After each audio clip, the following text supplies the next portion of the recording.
aí, pessoal, tudo bem? Estamos de volta, professor Paulo Gereba, de História, e mais uma vez virtualmente com vocês, para discutirmos uma temática que ela se faz presente em todos os segmentos, desde o fundamental, inclusive também contemplando os alunos do ensino médio, que nós vamos falar hoje para vocês, contemplará os alunos do ensino fundamental maior. Só que o tema é um tema também discutido lá no ensino médio. Inclusive um tema muito explorado em concursos e provas de vestibulares. Tudo bem? Beleza? A temática de hoje que nós vamos discutir é sobre o movimento iluminista. Quando se pensa no movimento iluminista, que é o movimento do século XVIII, nós estamos diante de um movimento intelectual. Um movimento intelectual que acaba sendo das bases das revoluções, servindo de base para as chamadas revoluções burguesas, como, por exemplo, a Revolução Francesa, como a Revolução Americana. Então, o iluminismo, ele serve de base intelectual, ideológica, para os chamados movimentos da era das revoluções, ou das revoluções burguesas. Falando sobre esse aspecto intelectual, quando você discute que o iluminismo, que você trabalha essa ideia de intelectualidade presente dentro do movimento iluminista, alguns chegam a falar de um aspecto filosófico, é porque nós estamos diante de um movimento que ele vai fundamentar discussões no campo da política, no campo jurídico, no campo econômico, no campo das ciências. Então, a intelectualidade presente no movimento iluminista se deve a esses campos de conhecimento que ele vai discutir. Porque ele é um movimento que discute as questões de ordem mais profundas no campo jurídico, no campo político, no campo econômico e até mesmo no campo das ciências. Então isso mostra o lado da intelectualidade do movimento iluminista. Quando se fala das características, começa a se pensar nas características do movimento iluminista, uma delas é o humanismo. E quando se discute o caráter humanístico do movimento iluminista, esse caráter humanista é no aspecto de que o homem, ele é capaz de discutir a natureza. Ou seja, a partir do conhecimento que esse homem vai adquirir, a partir do conhecimento que esse homem vai produzir, ele pode controlar a natureza. Então, esse é o lado humanístico do movimento iluminista. Daí, o homem, se ele é capaz de ter o conhecimento sobre a natureza, esse homem, ele é capaz de promover o progresso. Por isso que esse lado humanístico mostra um homem não apenas controlando a natureza, mas um homem tendo a responsabilidade. Olha só, ele exercerá um controle, um monopólio sobre a natureza, mas esse homem terá a responsabilidade de promover o progresso. Não basta apenas o conhecimento, a partir do conhecimento, ele controla a natureza, mas ele terá que promover o progresso. Esse é o caráter humanístico dentro do movimento iluminista. Uma outra característica presente no movimento iluminista é o racionalismo. Porque esse homem, ele vai conseguir adquirir esse conhecimento a partir do quê? Da racionalidade. É a partir do uso da razão que ele irá aprofundar esse uso da razão, se comparado inclusive ao movimento ali do renascimento cultural, que muitos chegam a afirmar que o movimento iluminista ele vem para complementar o Renascimento, apesar de sabermos dessa complementação, mas existem diferenças entre o movimento do Renascimento cultural lá do século XV e o movimento iluminista. Nós temos diferenças. Uma das principais diferenças é que, por exemplo, enquanto o Renascimento cultural ele foi um movimento que ele ficou muito mais no campo da expressão artística, principalmente no primeiro momento. Observe que no primeiro momento o Renascimento cultural ele vai ficar muito mais no campo da expressão artística. Basta que você analise os primeiros renascentistas. Leonardo, Rafael, Michelangelo. Então, se você fizer uma análise dos primeiros humanistas do Renascimento cultural, você observa que eles se destacaram muito mais na expressão da arte. Arquitetura, escultura, pintura.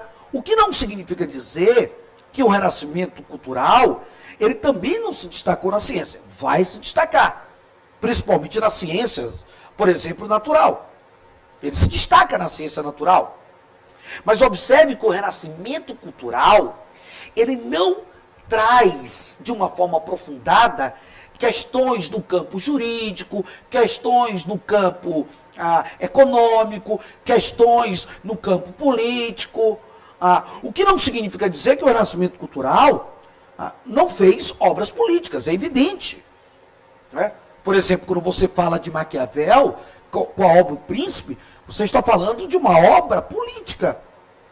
Quando você fala de Leviatã, de Hobbes, apesar de Hobbes ser um pouco mais à frente ali da época áurea do Renascimento cultural, mas ele está dentro desse contexto renascentista, é uma obra política. Mas não, o Renascimento cultural, ele não aprofunda essas questões de ordem política, de ordem jurídica, de ordem econômica ou científica, que o iluminismo vai fazer a partir da racionalidade. A partir dessa racionalidade. Porque o controle da natureza, o progresso que o homem irá desenvolver, isso se dá a partir do uso da razão. Essa racionalidade, ela é fundamental, até mesmo para o aprofundamento dessas áreas do conhecimento. Observe que quando você discute o iluminismo, você fala de pensadores como o quê? Locke, Voltaire, Rousseau, Adam Smith, que são pensadores, que são intelectuais, que vão aprofundar esses conhecimentos na área da liberdade política, da liberdade jurídica, da liberdade de expressão e até mesmo da liberdade econômica. Ok, galera? Beleza? E aí, uma outra característica do movimento iluminista, que nós podemos também pontuar, é o laicismo. O laicismo não significa dizer que o movimento iluminista, ou que os iluministas, eles são ateus. Pelo contrário. Os pensadores iluministas, eles tinham as suas crenças religiosas. Não significa dizer que eles são ateus. Eles tinham suas crenças. O laicismo que o iluminismo defende significa o quê, galera? A separação entre o Estado e a Igreja. A separação entre o religioso e a ciência. A religião, ela é um ato individual. A ciência, ela entra na esfera da ordem pública. Então, a proposta do iluminismo é separar a razão da ciência, que, se nós analisarmos, o Renascimento cultural não fez isso. O Renascimento cultural, observe que ele tentou trazer um equilíbrio entre razão e ciência. O iluminismo não. Ou entre razão, no caso, e a religião. O Renascimento, repare que ele tentou buscar esse equilíbrio. E o iluminismo, ele separa a razão da religião. Ele acaba fundamentando esse aspecto de laicismo. Certo? Observe que o movimento iluminista, eles defenderam a questão da liberdade religiosa. Então, não é um movimento de ateísmo. Eles têm as suas crenças, eles defendem a tolerância religiosa, a liberdade religiosa, que cada indivíduo tem a liberdade para cultuar as suas crenças, eles são defensores disso. O laicismo é separar o racional do religioso, o Estado da igreja. Essa é a proposta de laicismo do movimento. Um movimento que traz como uma característica a isonomia jurídica, a igualdade de direitos. Todos nós somos iguais perante a lei. Mas uma igualdade que é diferente de hoje. A igualdade jurídica, a isonomia dos tempos atuais, ela é muito mais profunda do que essa isonomia proposta lá no século XVIII pelo movimento iluminista. Mas se comparado ao absolutismo, que o iluminismo vem criticar, o absolutismo, que você não percebe nenhum tipo de igualdade jurídica, nesse aspecto o iluminismo avançou muito. Apesar de não ser a igualdade jurídica que se discute hoje. Observe que uma outra característica do movimento iluminista foi justamente o quê? A crítica ao absolutismo. O absolutismo que ele chamou de antigo regime. Ele chama o absolutismo de antigo regime. Ele critica a irracionalidade do absolutismo. Ele critica as formas intervencionistas, as práticas intervencionistas do absolutismo, principalmente na economia. Ele critica simplesmente o lado da intolerância religiosa promovido pelo absolutismo. Então, uma das fortes características do movimento iluminista é essa crítica ao que ele vai chamar de antigo regime. Porque essa denominação de antigo regime, essa denominação de falar que o absolutismo ele é velho, isso é uma denominação criada pelo movimento iluminista. Ok, galerinha? Passado esse momento geral do movimento iluminista, vamos agora discutir os pensadores do iluminismo. Falaremos um pouquinho sobre esses pensadores do movimento iluminista, ok? Beleza? E quando começa assim a discutir esses pensadores, não podemos deixar de falar sobre Locke. Locke, que vem trabalhar, fundamentar a teoria do empirismo. A teoria do empirismo, fundamentada por Locke, uma teoria que é fundamental para que o indivíduo ele conheça a partir das experiências. Ou seja, todos nós, como diria Locke, todos nós nascemos iguais. Nascemos iguais em qual aspecto? Nascemos iguais no aspecto ali sem conhecimento. É como se nós, ao nascermos, nós não tivéssemos conhecimento. Nós tivéssemos uma tábula rasa. A nossa racionalidade, ela está sem conhecimento. Todos nós nascemos sem conhecimento. O conhecimento para Locke, ele acaba acontecendo a partir das experiências que nós vamos tendo em nossas vidas. A partir das experiências que nós teremos, nós vamos adquirindo conhecimento. E isso irá nos diferenciar. Isso acaba nos diferenciando. Nós teremos experiências ao longo da vida e isso irá preencher a nossa mente de vários conhecimentos e isso acaba nos diferenciando. Ora, se acaba nos diferenciando, Jereba, então significa dizer que nós não somos iguais. Mas veja bem, Locke fala que nós somos iguais ao nascer. Nós nascemos iguais, porque nós nascemos sem conhecimento. Todos nós temos uma mente de tábula rasa.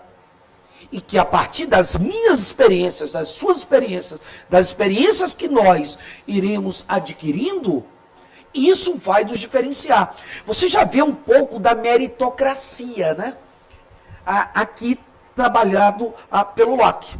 Ok? É a questão basicamente do empirismo. Locke também é defensor do chamado jus naturalismo. Ele defende a concepção teórica do jus naturalismo. O que seria esse jus naturalismo? É a defesa dos direitos naturais.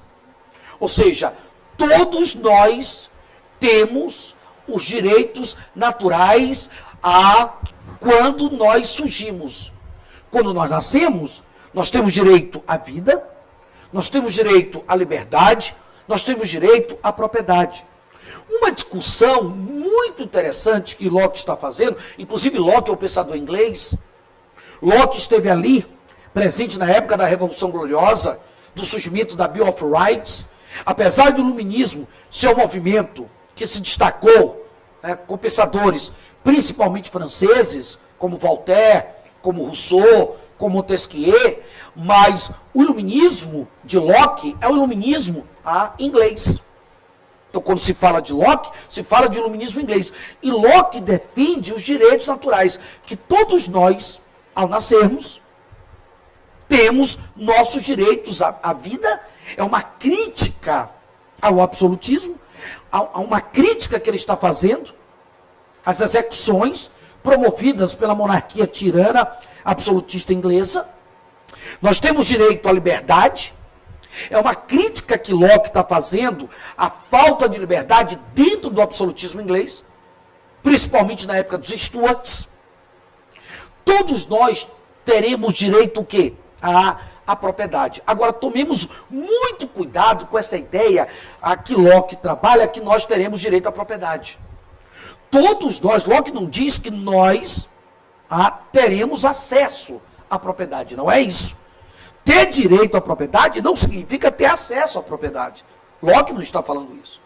Locke diz que eu, ao ter acesso àquela propriedade, essa propriedade, se eu controlar, eu tive acesso a ela. Ao ter acesso, ao ter o controle, essa propriedade a ser minha, ninguém pode invadi-la. Ninguém pode violar a minha propriedade. Então é nesse aspecto de direito à propriedade que Locke está discutindo. Observe que para Locke o Estado ele é fundamental para garantir o direito à vida, à liberdade e à propriedade do indivíduo.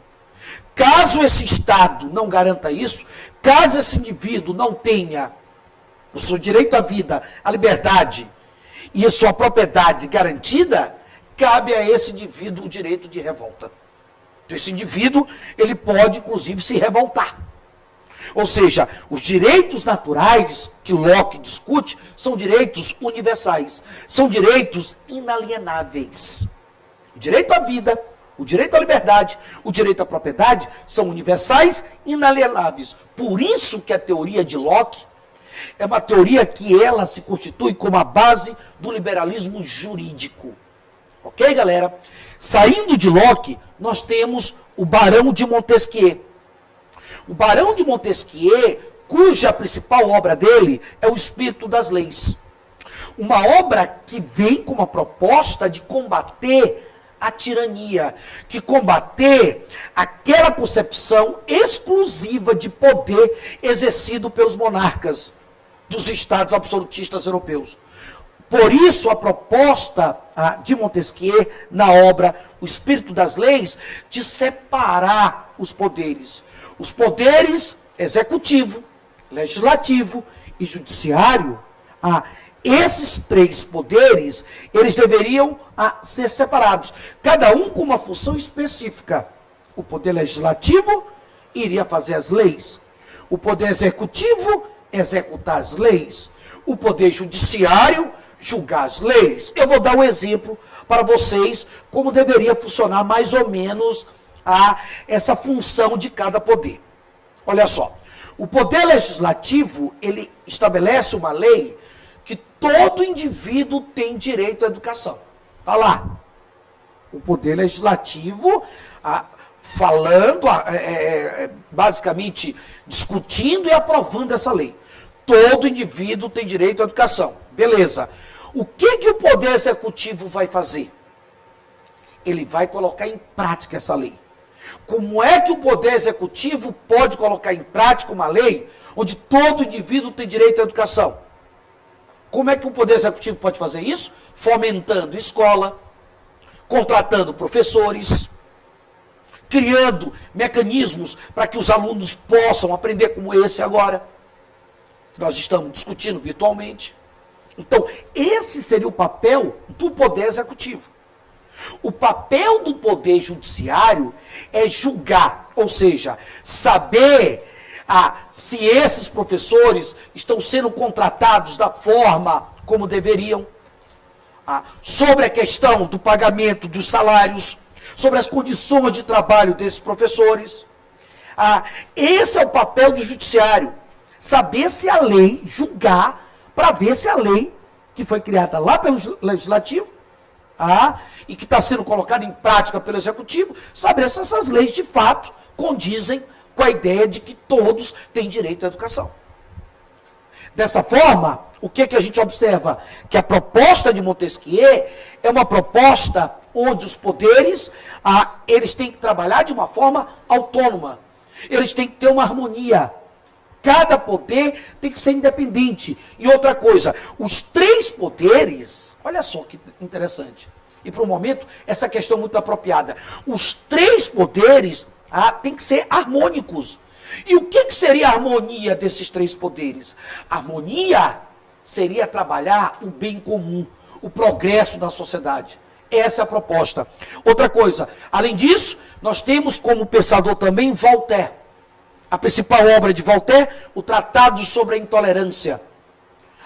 O Tratado sobre a Intolerância, onde Voltaire discute, fundamenta a teoria da liberdade de expressão, fazendo críticas, inclusive, à intolerância religiosa. Voltaire é um grande crítico da intolerância religiosa. Voltaire defende o poder da expressão do indivíduo.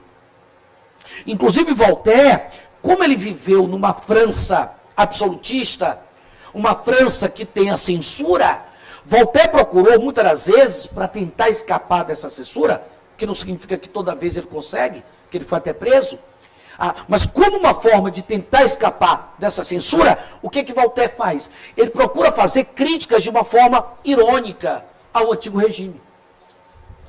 E fazer ironia não é simples. Entender a ironia também não é simples.